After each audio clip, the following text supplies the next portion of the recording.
మైత్రి movies అధినేతల్లో ఒకరైన producer Ravishankar hot comments చేశారు. Peddi release టైంలో బ్లాక్మెయిల్ చేయొద్దంటూ ఆయన కామెంట్ చేశారు. దిల్లా సోదరుడు శిరీష్ను ఉద్దేశించి ఆయన పరోక్షంగా విమర్శలు చేశారు. గిల్డ్ యాక్టివ్ ప్రొడ్యూసర్స్ గిల్డ్ సమావేశం ఇవాళ జరిగింది. ప్రొడ్యూసర్స్ మైత్రి మూవీస్ అధినేతల్లో ఒకరైన రవిశంకర్తో పాటు ప్రొడ్యూసర్స్ నాగవంశీ, సాహు, గారపాటి వీళ్ళంతా పాల్గొన్నారు. ఏదైతే ఎగ్జిబిటర్స్ అసోసియేషన్ ఇటీవల తీసుకున్న నిర్ణయం ఏదైతే ఉందో థియేటర్లో పర్సంటేజ్ విధానంతో సినిమాలు నడపాలి, పర్సంటేజ్ విధానంతో సినిమాలకు ఒప్పుకున్న నిర్మాతల సినిమాలను ప్రదర్శించాలని చెప్పి తీసుకున్న నిర్ణయం అయితే ఉందో దాన్ని యాక్టివ్ ప్రొడ్యూసర్స్ గిల్డ్ ఖండించింది. అయితే పెద్ద రిలీజ్ టైంలో కావాలని ఇలా కుట్రలు చేస్తున్నారంటూ ప్రొడ్యూసర్ రవిశంకర్ కూడా కామెంట్ చేశారు. దిల్రాజు సోదరుడు ఎవరైతే ఉంటారో ఎగ్జిబిటర్ ప్రొడ్యూసర్ దిల్రాజు సోదరుడు శిరీష్ పై పరోక్షంగా విమర్శలు చేశారు.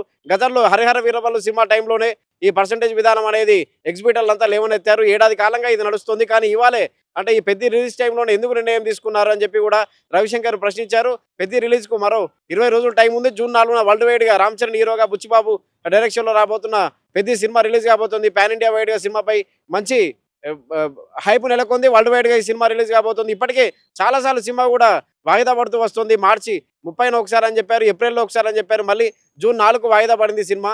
మొత్తంగా 3 సార్లు వాయిదా పడింది. ఫ్యాన్స్ కూడా ఈగర్గా వెయిట్ చేస్తున్నారు.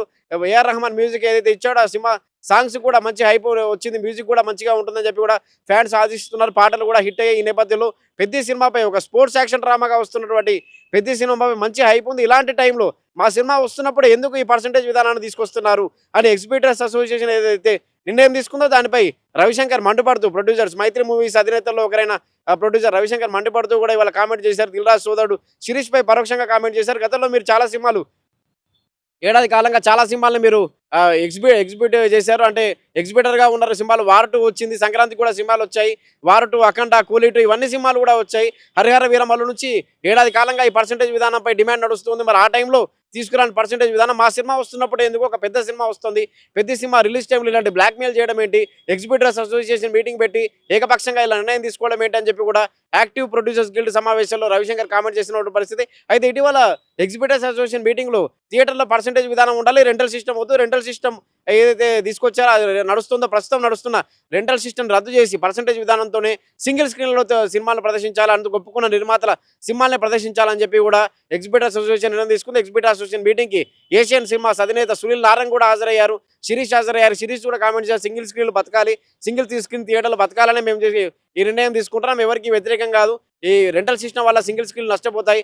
పర్సంటేజ్ విధానం ఎప్పటి నుంచో డిమాండ్ చేస్తున్నారని చెప్పి కూడా ఎగ్జిబిటర్లు ఎప్పటి నుంచో డిమాండ్ చేస్తున్నారని చెప్పి కూడా శిరీష్ చెప్పుకొచ్చారు. అందుకనే పర్సంటేజ్ విధానంతో సింగిల్ స్క్రీన్లో సినిమాలు నడపాలి, అందుకు ఒప్పుకున్న నిర్మాతల సినిమాలనే మేము ప్రదర్శిస్తామని చెప్పారు. దాన్ని యాక్టివ్ ప్రొడ్యూసర్స్ గిల్డ్ ఇవాళ సమావేశం ఖండించింది. నాగవంశీ ప్రొడ్యూసర్ నాగవంశీ కూడా ఖండించారు. 300 సినిమా థియేటర్లో అధినేత అంటే చేతిలో ఉంచుకున్న ఒక నిర్మాత సింగిల్ స్క్రీన్ నష్టపోతున్నాయని చెప్పడం హాస్యాస్పదంగా ఉంది అని చెప్పి కూడా శిరీష్ పై పరోక్షంగా కౌంటర్ చేశాం. మొత్తంగా అయితే పెద్ద సినిమాపై కుట్ర చేయొద్దు, బ్లాక్మెయిల్ చేయొద్దు అని చెప్పి కూడా సినిమా నిర్మాత రవిశంకర్ కూడా మండిపడ్డ పరిస్థితి. వార్ 2, అఖండ లాంటి సినిమాలు వచ్చినప్పుడు ఏమైంది మీ పర్సంటేజ్ విధానం, మీ సినిమాలు చాలా రిలీజ్ చేసుకున్నారు, అప్పుడు లేని పర్సంటేజ్ విధానం ఇప్పుడు ఎందుకు, ఇప్పటికిప్పుడు పర్సంటేజ్ విధానం తీసుకొచ్చి రెంటల్ సిస్టమ్ రద్దు చేస్తే మేము నష్టపోతామని చెప్పి కూడా రవిశంకర్ మొత్తంగా అయితే టాలీవుడ్లో నిర్మాతలు 2గా చీలిపోయినట్లు తెలుస్తుంది. ఓవైపు శిరీష్ ఏదైతే దిల్రాజ్ సోదరుడు శిరీష్ ఏదైతే కామెంట్ చేశాడో పర్సంటేజ్ విధానం తీసుకురావాలి, చిన్న థియేటర్లో బతకాలి, సింగిల్ స్క్రీన్లో బతకాలని చెప్పి దానికి వ్యతిరేకంగా అంటే మా యాక్టివ్ ప్రొడ్యూసర్స్ గిల్డ్ కూడా మండిపడుతూ వస్తుంది. ఇప్పటికిప్పుడు ఈ విధానం ఎందుకు, దీనిపై చర్చించి నిర్ణయం తీసుకోండి, సింగిల్ స్క్రీన్లు బతకాలి, సింగిల్ స్క్రీన్లు నడవాలనే దానికి మేము వ్యతిరేకం కాదు, కానీ ఇప్పటికిప్పుడు పర్సంటేజ్ విధానం అనే నిర్ణయానికి మేము వ్యతిరేకం, చర్చించి నిర్ణయం తీసుకోవాలి, చాలా చర్చలు జరపాలి, దీనిపై చర్చించి నిర్ణయం తీసుకోవాలి. ఇప్పటికిప్పుడు పెద్ద సినిమా ఇలాంటి ఒక భారీ ప్రాజెక్టు థియేటర్లోకి వస్తున్నప్పుడు ఇలాంటి నిర్ణయం తీసుకుంటే మేము నష్టపోతాం, ఇది కావాలని కుట్ర చేస్తున్నారు పెద్ద సినిమాపై అని రవిశంకర్ మండిపడుతున్న పరిస్థితి. అదేవిధంగా ప్రొడ్యూసర్ నాగవంశీ కూడా సంచలన కామెంట్ చేశారు.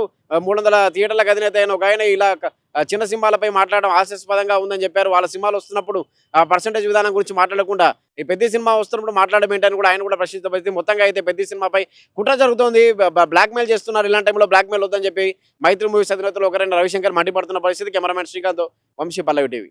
ఓ పెద్ద ఎగ్జిబిటర్, జస్ట్ ఒక 300 మల్టీప్లెక్స్ స్క్రీన్స్ ఉన్న ఎగ్జిబిటర్, ఆయన సింగిల్ స్క్రీన్స్ బాధల గురించి చెప్తున్నారు. అది కొంచెం వినడానికి నిన్న నవ్వు వచ్చినా కానీ మనం ఏం చేయలేకపోతున్నాం. ఎందుకంటే సి సెంటర్ నుంచి బి సెంటర్ నుంచి ఏ సెంటర్ దాకా ఎక్కడ స్థలం దొరికితే అక్కడ మల్టీప్లెక్స్ కట్టేసి సింగిల్ స్క్రీన్స్ కి రావాల్సిన రెవెన్యూని కూడా రానివ్వకుండా చేస్తున్న ఆ ఎగ్జిబిటర్ ఆయన సింగిల్ స్క్రీన్ కష్టాల గురించి మాట్లాడుతుంటే చాలా హాస్యాస్పదంగా ఉందండి.